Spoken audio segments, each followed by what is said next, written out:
Ballistic missile یا cluster missile سے جو حملے کیے گئے تھے، ڈرونز حملے کیے گئے تھے، اس سے بہت سی ایئر بیسز ایسی ہیں جہاں پہ ابھی بھی ملبہ موجود ہے اور ان ملبوں کے نیچے کئی لاشیں بھی دبی ہو سکتی ہیں، کیونکہ ان کو ابھی تک ہٹایا نہیں گیا اور اسی وجہ سے یہ ایئر بیسز ابھی تک جو ہے وہ چالو نہیں ہو سکیں۔ اس کے ساتھ ساتھ نیتن یاہو غدار ہے، یہ ایک وہ ہیش ٹیگ ہے جو کہ اس وقت جو اسرائیل کے جو سوشل میڈیا پلیٹ فارمز ہیں اس کے اوپر ٹرینڈنگ چل رہا ہے۔ ایکس کے اوپر بھی یہ ٹرینڈنگ ہے کہ نیتن یاہو غدار ہے، یہ ٹرینڈ کر رہا ہے اسرائیلی عوام کی جانب سے، کیونکہ اسرائیلی عوام نے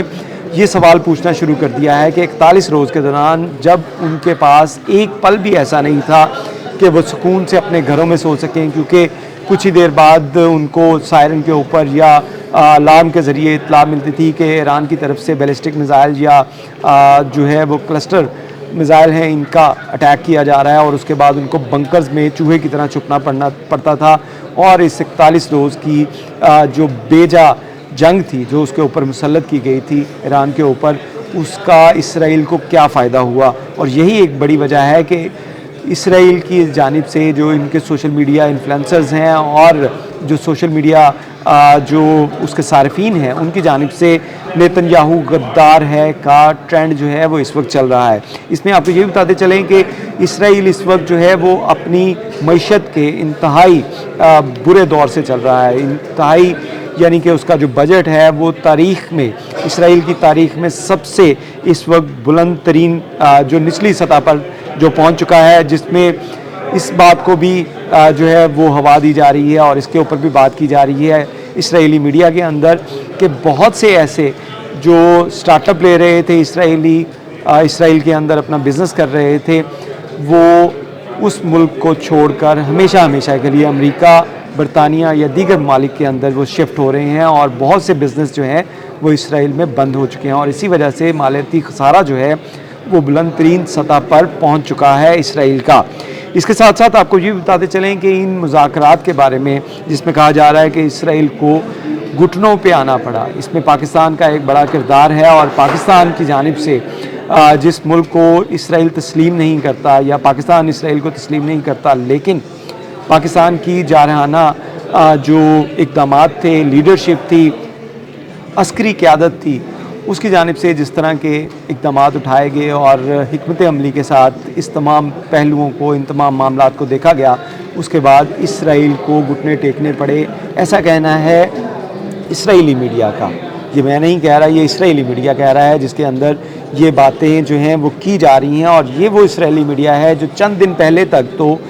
نیتن یاہو اور اس کی جو پالیسیز تھیں اس کو ڈیفینڈ کرتا تھا، لیکن اس سیز فائر کے بعد ان لوگوں نے بھی، جو انٹرنیشنل میڈیا ہے اور جو لوکل میڈیا ہے اسرائیل کا، اس کی جانب سے بھی ایک بڑا یو ٹرن جو ہے وہ لیا جا رہا ہے، اور یہ بات جو ہے اس وقت آپ کو نیشنل میڈیا کے اوپر نظر نہیں آئے گی، لیکن اگر آپ اسرائیل کے سوشل میڈیا یا اسرائیل کے لوکل میڈیا کا رخ کریں تو آپ کو پتہ چلے گا کہ اس وقت اسرائیل جو ہے وہ خانہ جنگی سے دوچار ہے، کیونکہ وہاں پہ سڑکوں کے اوپر نیتن یاہو کے خلاف جہاں پہ احتجاج کا سلسلہ چل پڑا ہے، وہیں پہ نیتن یاہو کو سوشل میڈیا کے اوپر بھی بیشنگ کا سامنا کرنا پڑ رہا ہے۔ اس کے ساتھ ساتھ آپ کو یہ بھی بتاتے چلیں کہ ایک بڑی ڈیولپمنٹ جو ہے وہ ہو رہی ہے اسرائیل کی جانب سے، جہاں پہ ایران کے ساتھ تو سیز فائر کر دیا گیا، لیکن لبنان کے اوپر حملے جاری ہیں، اور لبنان کے جانب سے جو حوثی باغی ہیں اور دیگر جو ان کے خلاف جو قوتیں لڑ رہی ہیں،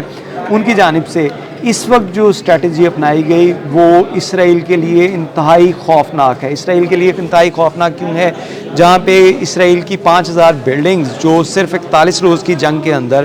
ان کو ڈیمیج کیا گیا، وہیں پہ لبنان کی چند دن کی جو جنگ ہے، چند دن سے وہاں پہ جو حملے کیے جا رہے ہیں اور بہت تیز کیے جا رہے ہیں، اور لبنان کی جانب سے بھی جو اسرائیل کے اندر جو اٹیک کیے جا رہے ہیں، اس کے بعد جو صورتحال ہے وہ انتہائی تشویشناک ہے، اور ایک بڑی جو اس کے اندر کہا جائے ڈیولپمنٹ ہے کہ اسرائیل کے اپنے شہر جو ہیں وہ اسرائیلی فوجیوں اور اسرائیلی عوام کے لیے نو گو ایریا جو ہیں وہ بن چکے ہیں۔ جی ہاں، بالکل لبنان کے بارڈر کے ساتھ جتنا بھی اسرائیل کا، شمالی اسرائیل کا جو ایریا ہے وہ اس وقت نو گو ایریا بن چکا ہے، اسرائیلی فوج کے لیے بھی اور اسرائیلی جو شہری ہیں ان کے لیے بھی، اور 80,000 سے زائد، یہ اسی اخبار کے اندر رپورٹ کیا گیا کہ 80,000 سے زائد جو اسرائیلی ہیں جو ان لبنان کے بارڈر کے پاس جو شہر تھے وہاں پہ رہائش پذیر تھے، اور 70% جو اسرائیل کی جو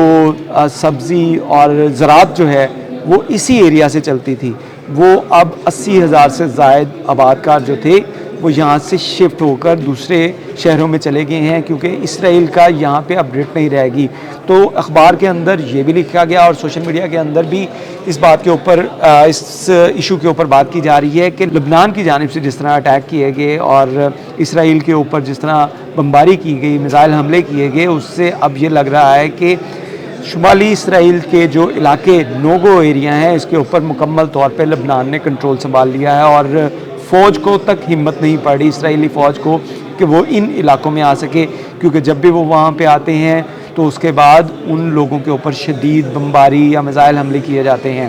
تو اس صورتحال کے اندر اسرائیل جو ایک گریٹر اسرائیل کا خواب لے کر بیٹھا تھا نیتن یاہو، وہ اپنا اسرائیل جو اس کا وہ بھی شرنک ہوتا جا رہا ہے، اور اس کے کئی شہر جو ہیں جو لبنان کے بارڈر کے ساتھ ہیں، وہ کئی شہر جو ہیں وہ اس وقت اسرائیل کے کنٹرول میں نہیں رہے، اسرائیل کی کوئی رٹ نہیں ہے، اور وہاں پہ لبنانی جو راکٹس ہیں، لبنانی جو میزائلز ہیں، ان کا اس وقت راج ہے۔ تو یہ ایک بڑی اچیومنٹ ہے کہ اسرائیل جو گریٹر اسرائیل کا خواب لے کے بیٹھا تھا اس کو اپنے علاقوں کے اندر جانے کی اجازت نہیں ہے، اور فوجی جو ہیں وہ بھی وہاں پہ نہیں جا پا رہے۔ اس کے ساتھ ساتھ آپ کو یہ بھی بتاتے چلیں کہ اسرائیل اور ایران کی جو اس جنگ کے اندر آپ نے جو صورتحال دیکھی، اس کے اندر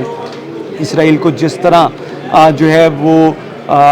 آئرن ڈوم اور ایرو 3 ایرو 4 سمیت دیگر جو ان کے ڈیفنس سسٹم تھے ان کو ناکارہ بنایا گیا، بلکہ ایسی ٹیکنالوجی کا استعمال کیا گیا جس سے اسرائیل سمیت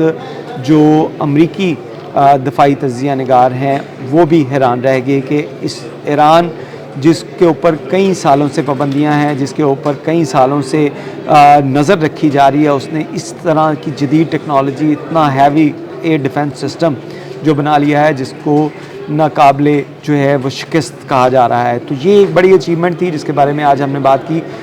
اس حوالے سے مزید خبروں کے لیے ہمارے ساتھ جڑے رہیے۔ بہت شکریہ۔